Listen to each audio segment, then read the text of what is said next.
Good morning. It's me. I always like it when I first start my live videos and nobody's on yet and I feel like I'm kind of like alone and I can do whatever nerdy thing I want. But then I remember that replay viewers will see all of it. So, hi, I'm Heidi Papoff and I hope you're having a great Wednesday. I am. My mom took my son Lucas to open gym at the gymnastics center here locally. So I have a little bit of free time, and one thing that I've really started getting more into lately is healthy skincare and how to take care of your skin, because part of being healthy is not just what you put into your body, what you eat, the supplements you take, but it's also what you do to the outside of your body. Your skin is the largest organ that you have. It's the largest organ on your body, and what you put on it is very important because it is absorbed directly. Most things that you put on it are absorbed into the skin very quickly. And once they're absorbed into the skin, they get into your bloodstream and therefore get into every cell in your body. So taking care of your skin, like I said, is something that I see as just a general part of health and wellness, and something that I've gotten more interested in lately. For years now, I've been looking for products that are non-toxic, that have good ingredients, that do what I want them to do. And so I was looking at an article. As we know, we're getting into the winter months here in the United States. Our skin starts to act up a little bit. The cold weather can cause dryness, other problems, things like that. So some of the questions I get is, what do I do for my dry winter skin? So I have the top 10 tips that I found that I think are simple. They don't cost a lot of money. They don't require you to make huge changes or anything like that. So I just wanted to share those with you today. And then, if you are interested in finding out what I use that I love, I definitely answer those questions as well. So one thing that is definitely true is that certain parts of the country have become drier than ever. We're not getting as much rain as we used to. Even here in Oregon, we've had a really dry winter so far. We've, just started to get rain really here now in the last part of November. And even today, it's not raining outside, it's dry. So that's pretty unusual. So I wouldn't say though that this first tip is something that I think I need because I live in a pretty moist climate, but in the winter, if you live in a dry climate, one thing you may consider doing is investing in a humidifier. This is going to keep the air indoors, especially when you're heating the indoors. The air really dries out. So getting a humidifier and running that in the rooms that you are in the most. I tend to run diffusers in a lot of the rooms that I spend time in with essential oils because I love the way they smell. I love the health benefits of it and the aromatherapy, all of that. So I kind of feel like I have a little mini humidifier going all the time, but investing in a humidifier to run in the rooms that you spend the most time in, just to add moisture into the air in your house, is a simple and not very expensive thing that you can do. But that's probably the most expensive thing that I have even on this whole list of tips for healthy winter skin. The next thing, which actually will save you money, is lowering the thermostat temperature that you're keeping your house in the winter time. Keeping it between, the article said 68 to 72 degrees is a good healthy temperature. Sometimes when it gets cold out, we want to, jack that heat up, but the hotter the air is in the house, the drier it will be. Central air especially tends to dry the air out in your home. So lowering that temperature, we actually only keep our heat at around 66 to 68, and that seems to be fine for us. And if I get cold, I just put on a sweatshirt because I don't like to get hot. I don't like to get cold, but I also don't like to get too hot in a room. So we keep our temperature low. So 68 to 72 is a good temperature to keep your house at, but it's also going to keep your electricity or your gas bills lower as well. This is another one that can actually save you money. Limiting your shower time and water temperature to shorter, so 5 to 10 minute showers. Not getting into scalding hot water. If the water is turning your skin red, then it's too hot and it's going to dry it out. It can actually also inflame areas. If you have any sort of inflammation in your skin already, that can aggravate that more. So keep your showers to about 5 to 10 minutes. Avoid hot water. Even when hand washing, the CDC says that lukewarm water or even cool water can clean your hands just as effectively as hot water, as long as you're using a good, hand soap. So if soap is involved, it doesn't have to be scalding hot water to get your hands clean.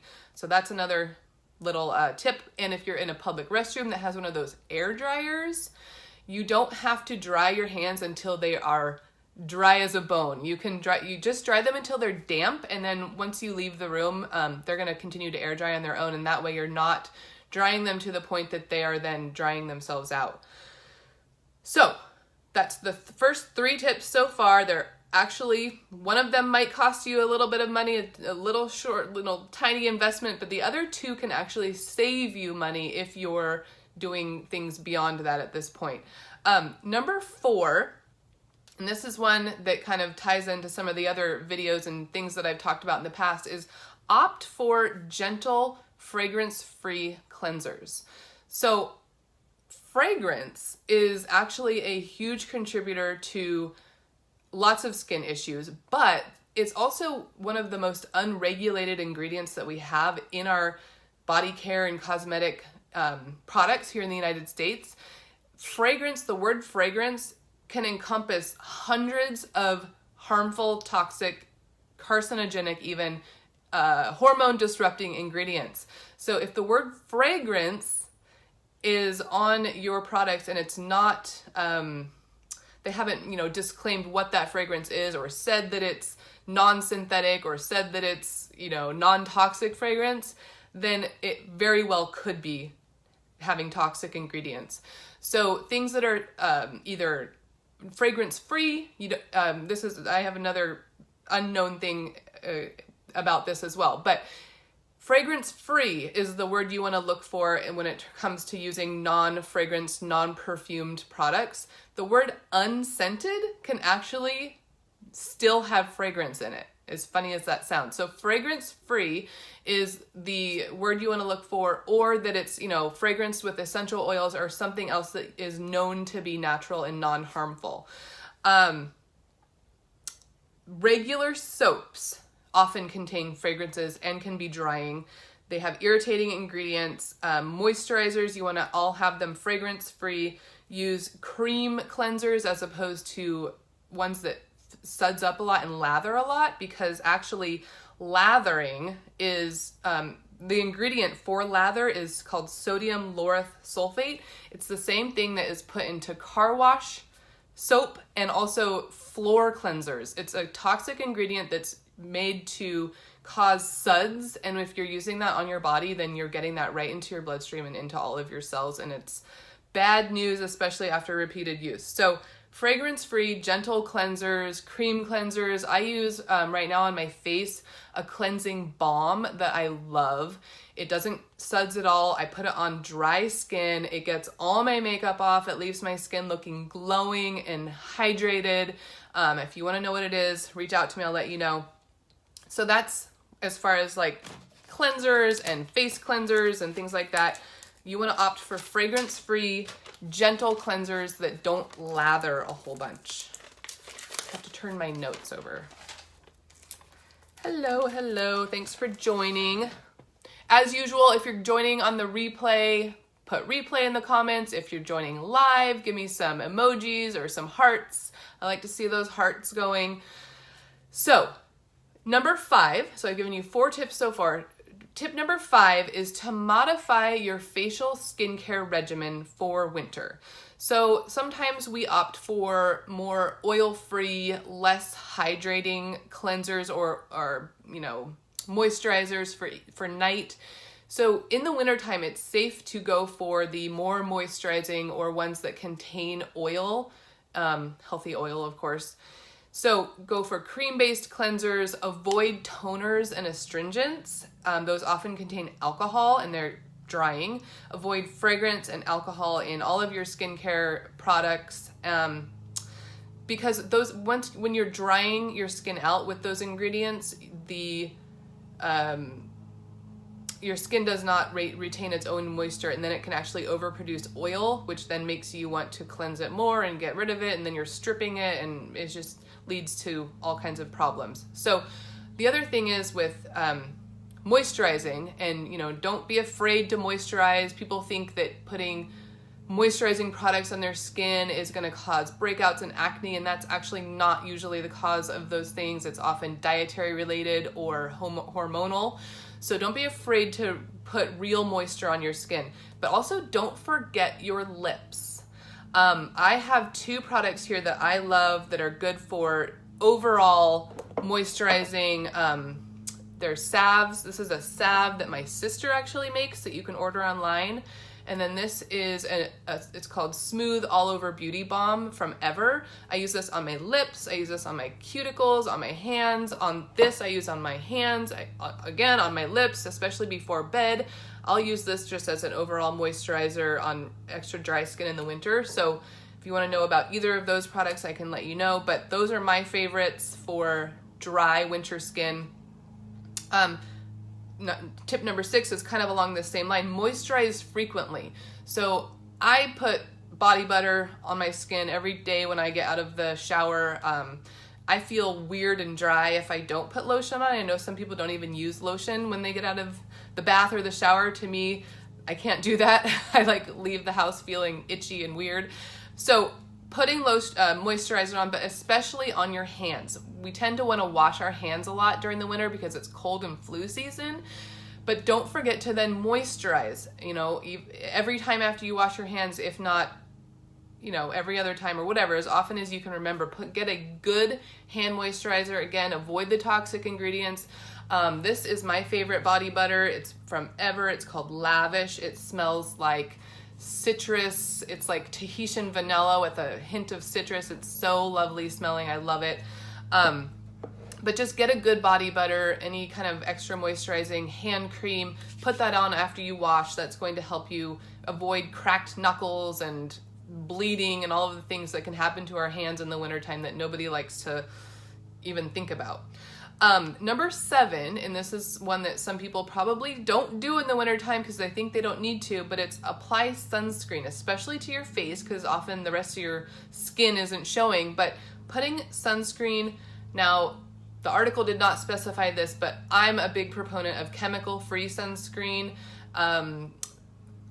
I can't remember the ingredient name, but the chemical sunscreen is, if it's not zinc or titanium oxide, I think are the 2 that are the natural mineral-based sunscreen, then it's the chemical sunscreen. And that also is bad for your skin. It's going to get into your bloodstream. It's got toxic ingredients. It's actually known to be, I believe, cancer-causing. So avoid chemical sunscreens.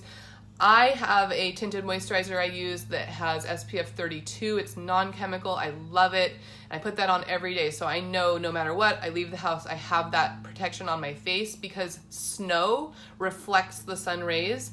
Even on a cloudy gray day, the sun's harmful rays are getting through those clouds. So don't forget the sunscreen, even when you think you don't need it, because we can always be getting sun damage no matter what time of year it is.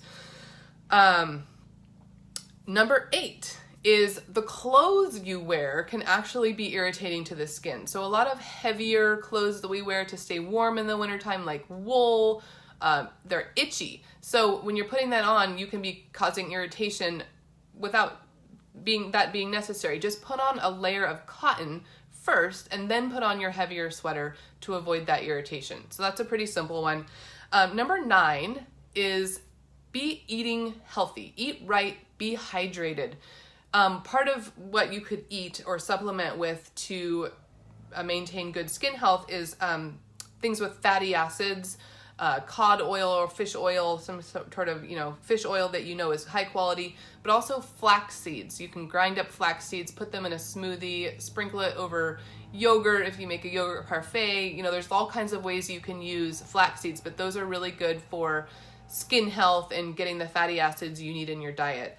But then just drinking water. I don't know how many times I've talked about drinking enough water on videos and about all different kinds of topics, but it's huge. If you don't hydrate, a huge part of good, healthy skin is your hydration. If your body doesn't have enough water, it's going to be dried out in all areas, and part of that is going to be your skin. So making sure you're aim for half your body weight in ounces of water daily. So just take your weight, divide that in half. That's how many ounces of water you want to drink per day.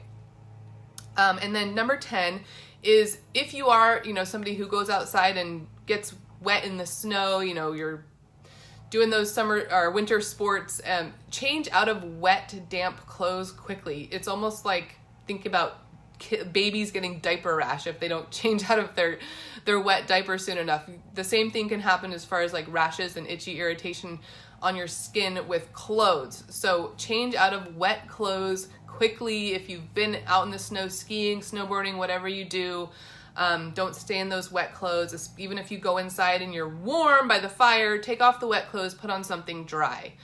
So that is my 10 tips for healthy winter skin. Nothing too crazy, pretty simple, nothing, you don't have to go out and buy a bunch of stuff. I did mention a few products. If you're interested in those, let me know. I can tell you more about them and what else I've used that I love. And I hope you're having a great Wednesday, like I said. Let me know where you're watching from. I always like to see where, how wide and far my videos reach. And if you got value, feel free to share as well. All right, thank you so much. Bye-bye.